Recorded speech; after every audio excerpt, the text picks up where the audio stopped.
ہو گیا؟ یعنی تم یہ کہنا چاہ رہے ہو کہ میں جو برگر میں گوشت استعمال کر رہی ہوں وہ انسانی ہے؟ تو بوڑھے نے کہا ہاں، جو گوشت تم برگر میں استعمال کر رہی ہو وہ انسانی ہے۔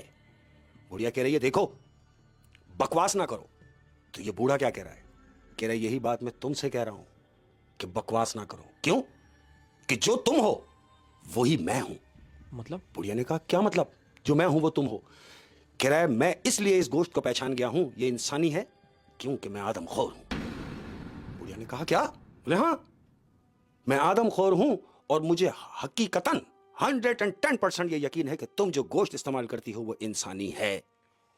بوڑھیا نے کہا ایک منٹ۔ بوڑھیا نے ادھر ادھر دیکھا، اس سے کہا کہ ٹھیک ہے اندر آ جاؤ۔ احمد، بوڑھیا نے اس بوڑھے شخص کو اپنی شاپ میں بلوا لیا۔ اب یہ اس آدمی سے ہم کلام ہے، کیا کہہ رہی ہے کہ چوں کہ تم حقیقت جان چکے ہو۔ اب جب حقیقت جان چکے ہو تو ہم دونوں ایک دوسرے کے رازدار ہیں، تو خیال رہے کہ یہ بات آگے نہ پھیلے۔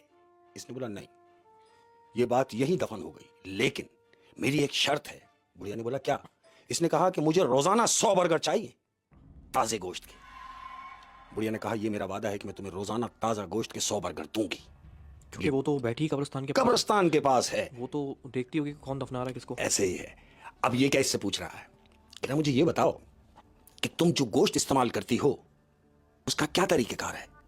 تو بڑھیا اسے کہہ رہی ہے دیکھو میرا مقصد یہاں شاپ کھولنے کا قبرستان کے پاس یہ ہے کہ جو بھی تازہ مردہ آئے، جو بھی نیا مردہ آئے گا، اس کے لواحقین اس کو دفنا کے جب قبرستان سے چلے جاتے ہیں تو میں وہ مردہ نکال لیتی ہوں، اور وہ مردہ نکالنے کے بعد اس مردے کو پرانا نہیں ہونے دیتی، کیونکہ تازہ گوشت اسی وقت وہ مردہ نکالنے کے بعد میں اس کے گوشت کے یہ برگر بنا دیتی ہوں۔